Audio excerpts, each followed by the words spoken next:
su opinión, ¿cómo ha impactado el avance tecnológico en la sociedad contemporánea trujillana en términos de beneficios y prejuicios? Bueno, yo creo que el avance tecnológico supone eso, avance, por lo tanto progreso. Entonces, creo que en general el desarrollo de las tecnologías ha mejorado siempre el relacionamiento que existe dentro de las sociedades. Hablamos de tecnologías en las estructuras de producción, en las estructuras industriales, quiero decir, y específicamente en este campo, en el campo de las comunicaciones, obviamente que también ayudan para el desarrollo tanto de los medios de comunicación como para lo que fluye a través de los medios, que son los relacionamientos, ya sea con contenidos o en el encuentro entre personas. Ahora, si queremos hablar de un aspecto negativo de los medios, bueno, todo desarrollo tecnológico, hasta ahora la historia lo que nos demuestra es que no hay una marcha atrás, o sea, no hay un hacia atrás. Por lo tanto, no soy de los que tiende a pensar que la tecnología nos vuelve de pronto inútiles. Bueno, habría que ver la condición que queremos también siempre adoptar, porque si no se es crítico frente al desarrollo de las tecnologías, entonces, cuando quiero decir crítico, es decir, hablo de pensamiento crítico, entonces obviamente simplemente uno termina siendo arrastrado por el desarrollo tecnológico y ni siquiera lo desarrolla la utiliza para su bien. Y es más, yo creo que el desarrollo, valga la redundancia, de estas tecnologías, lo que genera son nuevas brechas. Hay los que acceden a las tecnologías y los que no acceden a las tecnologías. Entonces terminamos de alguna manera teniendo tecnófilos y tecnófobos, ¿verdad? Gente que le tiene fobia a la tecnología porque no accede a ella por N razones, desde razones socioeconómicas hasta razones vinculadas a los grupos de edades y más. Y otros que creen que todo lo pueden resolver con la tecnología. Sin duda alguna, yo creo que la sociedad contemporánea es una sociedad de alguna manera enamorada de las tecnologías. Quiero utilizar ese término bastante subjetivo para caracterizar un poco a esta suerte de que la gente tiene un smartphone, que es un teléfono inteligente, supuestamente. Bueno, no supuestamente lo es, y sin embargo a veces no se le utiliza inteligentemente. Profesor, y ahora que nos comenta respecto a la brecha que existe, ¿no?, entre las personas que sí tienen el acceso a estas tecnologías y las personas que no, por diferentes motivos, ¿cómo se podría quizás solucionar o dar alternativas? Porque el avance de la tecnología es indiscriminado, no para. Entonces va a haber un punto en el que todos sí o sí tenemos que estar, digamos, alineados con...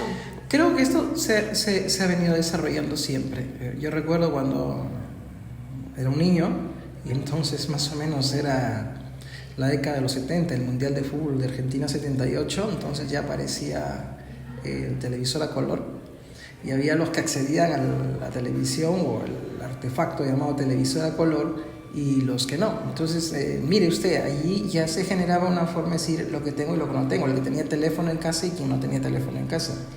Hoy por hoy, creo que quiero ubicarme en un estadio. El tema de la pandemia evidenció que muchas personas podían llevar una teleclase desde la comodidad de la forma como estaba dispuesto sus hogares.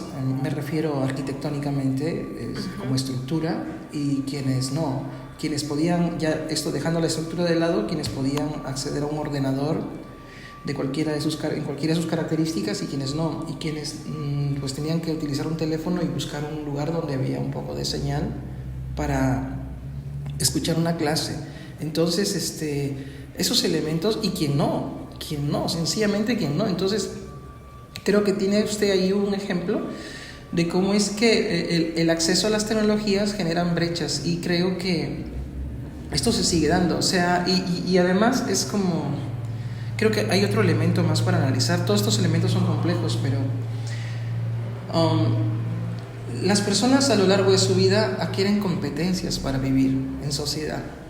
Eso en sociología le llaman el proceso de socialización.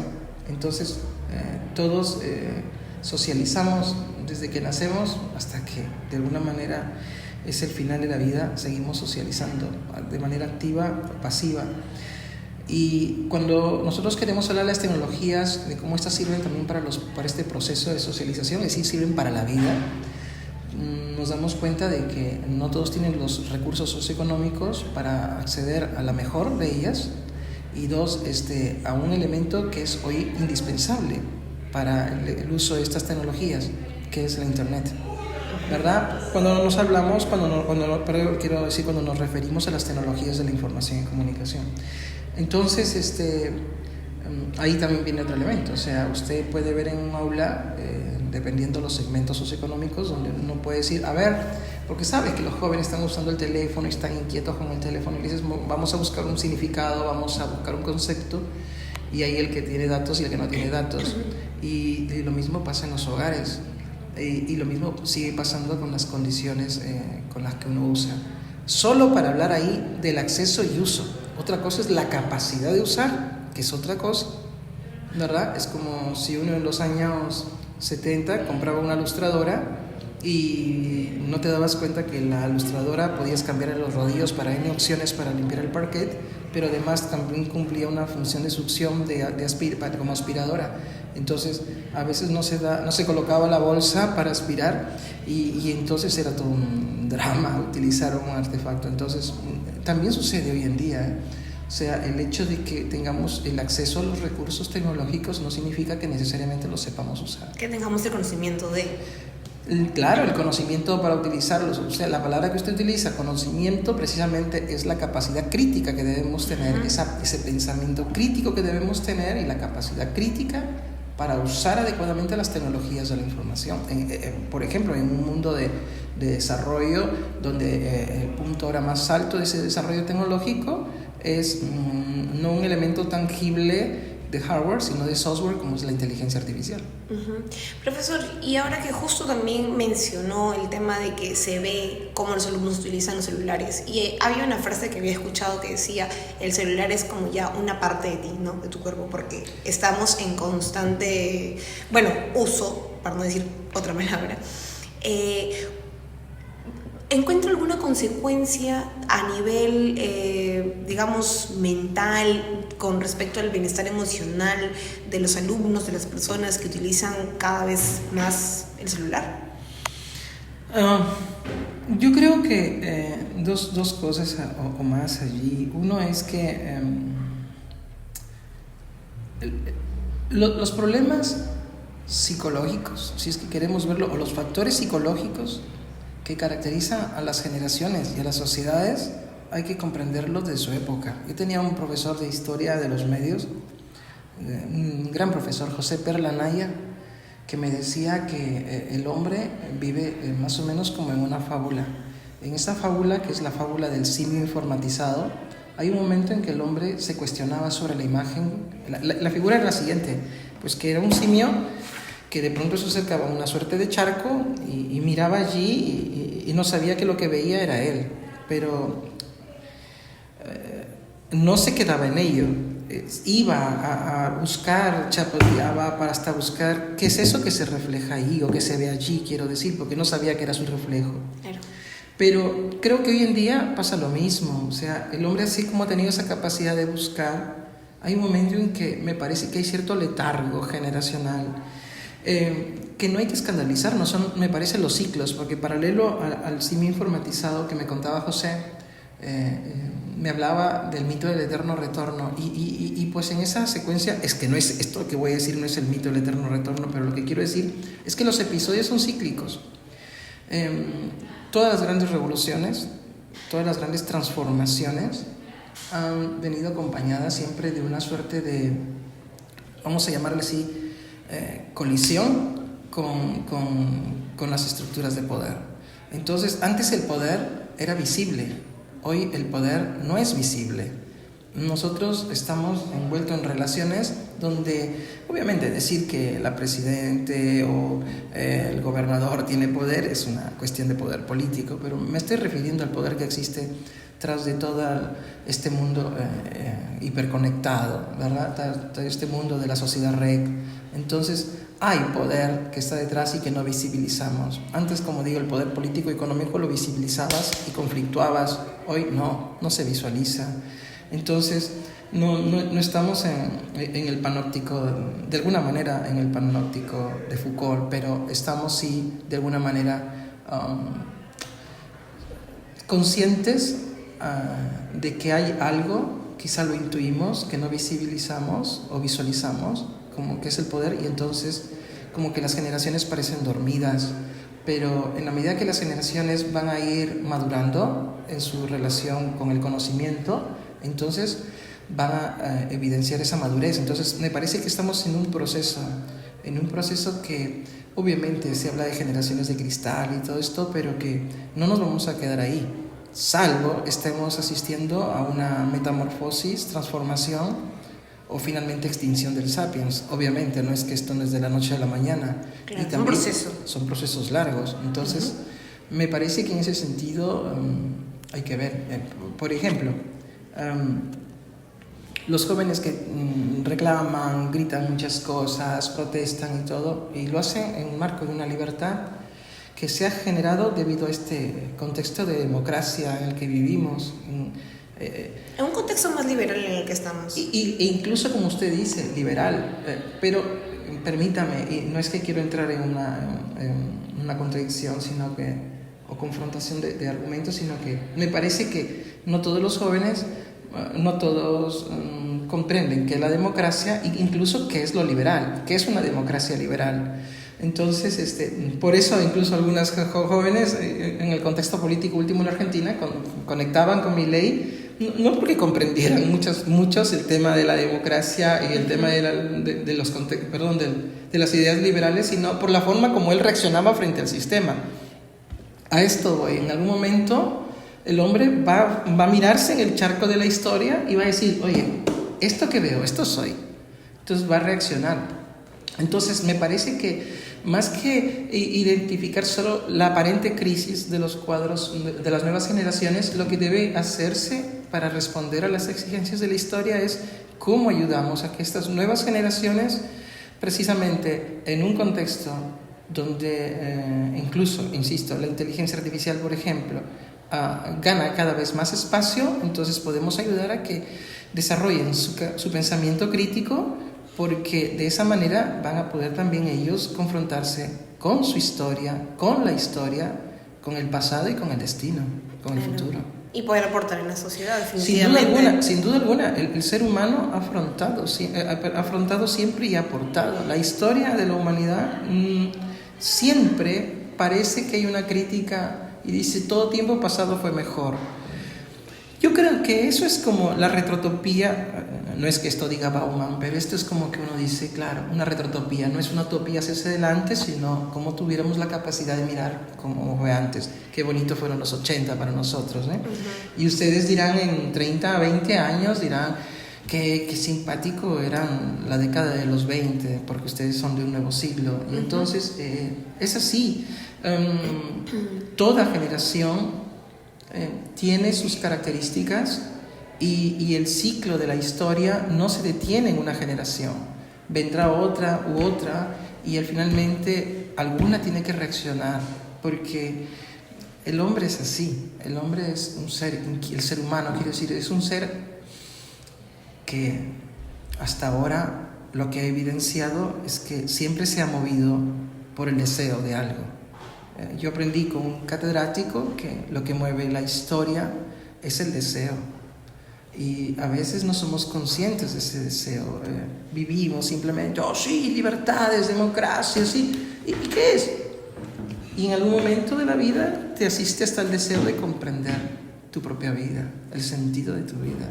Entonces creo que incluso la universidad debe servir para eso, no para hacernos mecánicos en el manejo de los recursos tecnológicos, porque las tecnologías cambian rápido, sino más bien en desarrollar la capacidad crítica, el pensamiento crítico, que ayude a un buen uso de las tecnologías y de todo avance científico y tecnológico. Y ahora que justo lo menciona, profesor, usted, obvio hay un cambio significativo entre los alumnos de antes con los de ahora que están inmersos en tecnologías. ¿Ve alguna consecuencia o digamos algo a favor en su rendimiento como alumnos? En primer lugar, yo creo que hay que dejar de mirar al actor estudiante como, mira, este es el irresponsable, el que no usa bien la tecnología o no sé, y el profesor sí. Creo que esto es una ola. No me gusta mucho hablar de esas olas de la historia, ni de lo que viene y se queda como tendencia, pero esto es algo que la tecnología, el desarrollo tecnológico siempre ha sido una aspiración de la condición humana. Por eso el desarrollo de la ciencia y todo. Es más, el desarrollo de las sociedades, como lo hicieron los Lenski, es una diferenciación de sus distintos tiempos debido al desarrollo, qué tipo de tecnologías ha podido usar el hombre a lo largo de la historia. Entonces, ¿qué quiero decir con esto? Esto no ha cambiado al estudiante, nos ha cambiado a todos. El profesor también utiliza la inteligencia artificial en cualquiera de sus plataformas para elaborar contenidos. Obviamente, otros quizá no, pero cogen un libro, leen, comparan, contrastan, constatan si sus argumentos coinciden con otros. Entonces, creo que finalmente, uno, la tecnología y la inteligencia artificial específicamente en este caso nos ha cambiado a todos. Uno. Dos, que esto desarrolla cambios psicológicos, indiscutiblemente, psicológicos, sin duda alguna lo va a desarrollar, como en su momento desarrollará cambios antropológicos, quiero decir, culturales y sociológicos, de relacionamiento. Entonces, eso no hay por qué verlo mal. Lo que sí me parece es que si el profesor, aquí sí el profesor más que el estudiante, tiene una obligación, tratar de comprender cómo es que orienta al estudiante en este proceso de formación con el uso de las nuevas tecnologías. ¿Por qué? Porque el profesor tiene que ser consciente que el alumno, el estudiante de hoy, el joven de hoy, no es el que se encuentra necesariamente en las esquinas y juega a la pelota, sino que el profesor, el joven de ahora juega en su cuarto, que es donde desarrolla la teleclase, que es donde tiene la computadora, que es donde duerme, y su dormitorio se ha constituido en su hábitat principal. Y entonces tienes a un alumno que vive hiperconectado, con mucho acceso a la información, también le pasa a los adultos, pero cada vez más solo. Entonces hay que comprender ese escenario. Entonces digo, tanto para que lo usemos, como no soy un enemigo y dice, no usemos las tecnologías, sino también comprender cómo nos ha cambiado la vida. La pandemia fue el gran episodio que ayudó a comprender esto. Entonces, como docente y estudiante, profesor y alumno, se ayudan, viven una relación que realmente sirva para, aprender colectivamente y ser el profesor realmente uno que sea capaz de vivir el proceso educativo en los términos que decía un teólogo, si no me equivoco, alemán, Jungmann.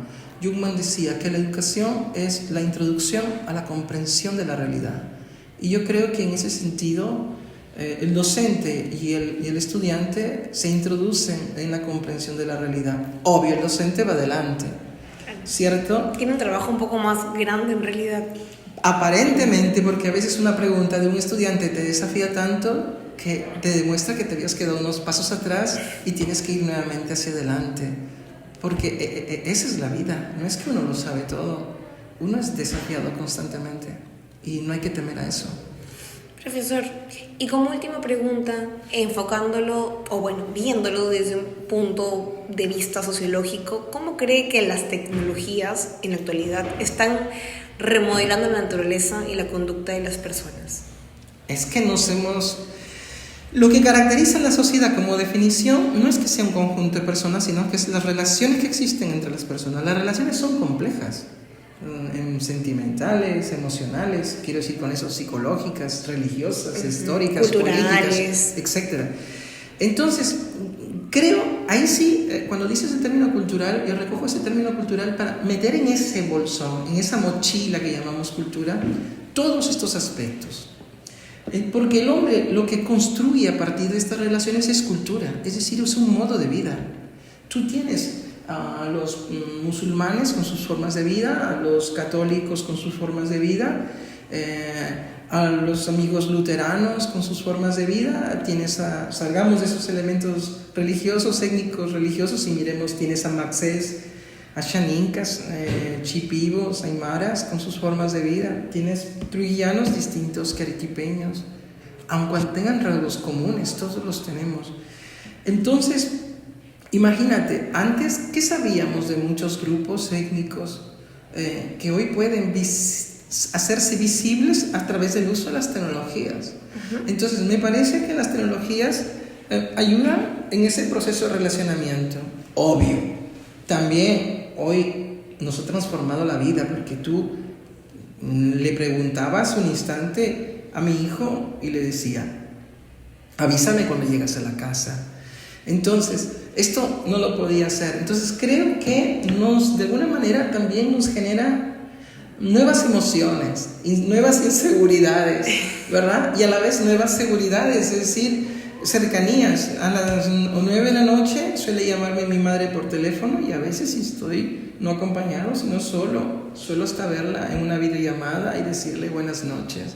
Entonces, esa proximidad. Cuando tú decías hace un instante de que los medios se han constituido una parte nuestra, me hacías pensar en Marshall McLuhan. Los medios de comunicación se constituyen una extensión de nosotros, porque somos seres comunicantes. Entonces, somos seres que no podemos vivir lejos del proceso de la comunicación, aún si fuera con uno mismo. Entonces, todo lo que nos ayude para comunicarnos, es decir, para relacionarnos con el otro, para comprender al otro, acercarnos al otro, va a transformar nuestras relaciones. Y esa es la historia en la humanidad, es de la comunicación, es la historia del relacionamiento y de cómo hemos aprendido a contar la vida desde los contenidos mediáticos, y ahí hablo de los medios, y cómo los medios han comenzado a reproducir la vida y a plantearnos cómo es nuestra vida. Pero más allá de los medios, no podemos vivir sin esto, que es, como dice Walton, la vida misma, la comunicación. Sin eso no hay relacionamiento. Entonces, las tecnologías ayudan a ello. ¿Que nos desafían a comprender los cambios? Nos desafían, no hay otra. Profesor, muchas gracias por la entrevista. Okay. Eso ha sido todo. Gracias a usted.